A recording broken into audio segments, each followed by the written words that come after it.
Adrim, Zonjën Koçeku në protestë besoj ke parë mbrëmjen e kaluar klubin mediatike? Shikoj si plasaritjet e para të timit. Domethënë ashtu sikurse plasaritjet më të mëdha kanë dhënë të rinj njerëz. Siguroj që shumë prej atyre të rinjve kanë dalë atje pa lejen e prindërve. Me siguri një pjesë e tyre i kanë prindrit patronazhist, që janë të shantazhuar për shkak të bukës gojës për që punojnë në administratë, detyrohen të marrin pjesë dhe detyrohen të marrin pjesë edhe në ata antimiting që u mbajt, ku ishte një heshtje varje, duke se ishin në për ngushëllime.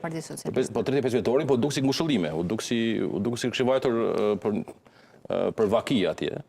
Ashtu sikur se edhe mbledhja e grupit parlamentar. Dhe faktikisht një në element kryesor që njihet është që kur thyet ideja e pathyeshmërisë së pushtetit, e pa konkurrueshmërisë. Atëre janë plasaritë e parë që tregojnë që sistemi i ka ditët e numëruara. Dhe asnjë pushtet nuk duket më i fortë se pushteti kur është në prag të thyrjes. Krijohet iluzioni, sepse logjika dhe diktumi kryesor në histori njihet që është pushteti i projektuar, është pushteti i ushtruar. Dhe prandaj tiranit bien dy herë. Së pari një në mendjen e njerëzve, pastaj në realitet. Dhe ajo që ka ndodhur është pak a shumë kjo, domethënë që qytetarët nuk besojnë më se pushteti është i pathyeshëm. Dhe muri nuk rrezohet kur bie tulli e parë. Kur njerëzit kuptojnë që është një mur i rrezueshëm. Dhe në këtë aspekt, ajo që po ndodh është që ka nga ata që po kërcejnë nga ania që po mbytet, ose që po bëhen gati për një Shqipëri të re, një Shqipëri ndryshe. Dhe këtë më së miri e bëjnë ata që janë të mençur për Partinë Socialiste që nuk po guxojnë të dalin, sepse dinë që s'duan të mbarin kosto të Shqipërisë ndryshe, Shqipërisë së ardhur, sepse në fakt ne jemi duke përjetuar fundin e tranzicionit postkomunist. Fatkeqësisht të vonuar, fati ynë i keq i shqiptarëve që i kemi gjëra të vonuara, të fundit nga perandoria osmane, të fundit nga perandoria komuniste, të fundit me sa duket po shkëputemi nga kthetat e tranzicionit postkomunist. Dhe më së miri tregojnë ata që si dalin atij zot, ata që kanë përfituar për sistemit, por nuk dalin para, sepse nuk duan që t'i kapi kjo valë e të mbarti kostën të ardhmen. Padyshim, dalin ata tjerë që janë akoma me iluzione, janë naiv, edhe mendojnë se mund të bëhen, duke e quajtur Skënderbej në këtë momente, mund të marrin në një tort të ngelur nga pushteti dhe të ftojnë zemrën e kryeministit tani, por njerëzit që ka qenë ministra, zyrtar të lartë, funksionar, nuk po i dalin zot, nuk po e mbrojnë, sepse ata kanë nuhatur të gjë. Vetëm ai që atje nuk e ka kuptuar të gjë.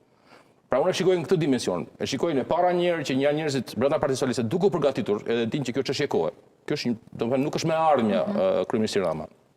Dhe duan që këta të jenë akoma në atë Shqipërinë tjetër. Dhe së dyti është edhe një çështje që shikoj gradualisht po plasaritet, nuk shikojmë vetëm deputetin Koçeku, shikojmë Elisa Spiropalin, Arta Dade, Erminda Meksi, njerëz të ndryshëm që po fillojnë të flasin. Bushati që sapo ka bërë një reagim në rrjetet sociale në lidhje me mbrëmjen e kaluar. Saktësisht, kështu që këto janë të parat, po themi, që është thyer, si thua, ky miti i pamposhtmërisë së tij. Dhe i vetmi që kupton të gjë është kryeministi Rama, i cili sa më shumë bëhet i hidhur realiteti, aq më shumë, pra kemi kështu një të shkëputur, sa më shumë është i hidhur realiteti, aq më shumë është e shtuar fantazia e tij. Domethënë nga armiq konkret shkuam në algoritme, në kode, në mikrochipa, që janë qesharake. Dhe në këtë aspekt, kjo është një akt i pastër i qartë i mosbindjes civile, në kuptimin e refuzojnë institucionet tradicionale. Partitë janë deinstitucionalizuara, partitë kishin detyrë që të merrnin pakënaqësitë e qytetarëve, nevojat, problemet, dëshirat, aspiratat. Për të çuar në zgjidhje. Dhe për të bënë zgjidhje ose të debatonin. Parlamenti merret kush jam unë, kush je ti.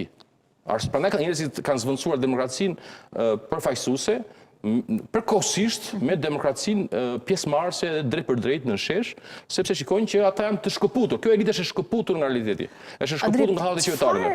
Apo cilat mund të jetë një dorë, apo një ndikim, apo një moment që mund ta mbyll këtë protestë, mund ta shuaj?